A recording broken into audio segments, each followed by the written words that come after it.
Hi, I'm Kate from BookWidgets. In this video, I'll explain how to link your BookWidgets account to a school license. What is a license key? When you or your school purchases a BookWidgets license, you'll receive a 40-character code.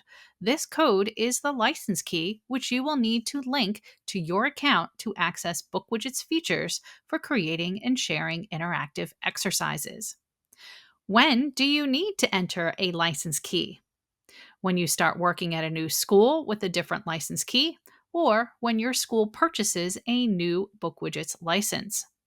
You do not need to enter a license key if you buy a license yourself or for a single teacher, as the account is usually linked automatically, or that you stay at the same school as the license key typically remains the same. Linking your account to the school's license usually happens at the start of the school year, but it can be done at any time. So, how do you enter a license key? Here's a brief roadmap, and next we'll go through the steps together. Go to the BookWidgets website, log in to your existing account, or create a new one if you haven't used BookWidgets before.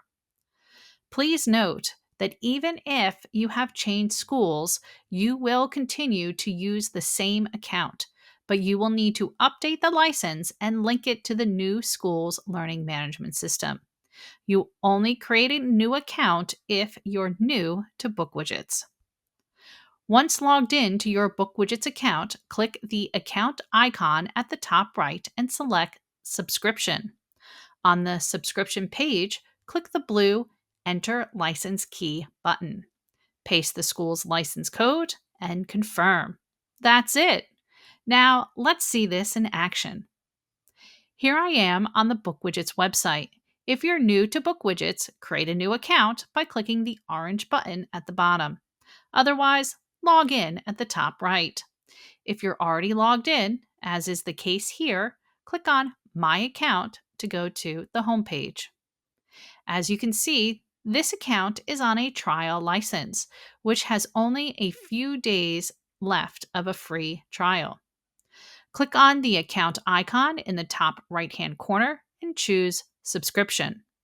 Here again, you can see that I'm on a trial license. Click the Enter License Key button, paste the school's license key, and confirm. Now, my account is linked, and I can check the expiration date of the school's license. If you still have any questions, please don't hesitate to contact us. For all your technical questions, email support@bookwidgets.com. And for all questions relating to licensing, billing, and subscriptions, email sales@bookwidgets.com. Thanks for watching, and see you online.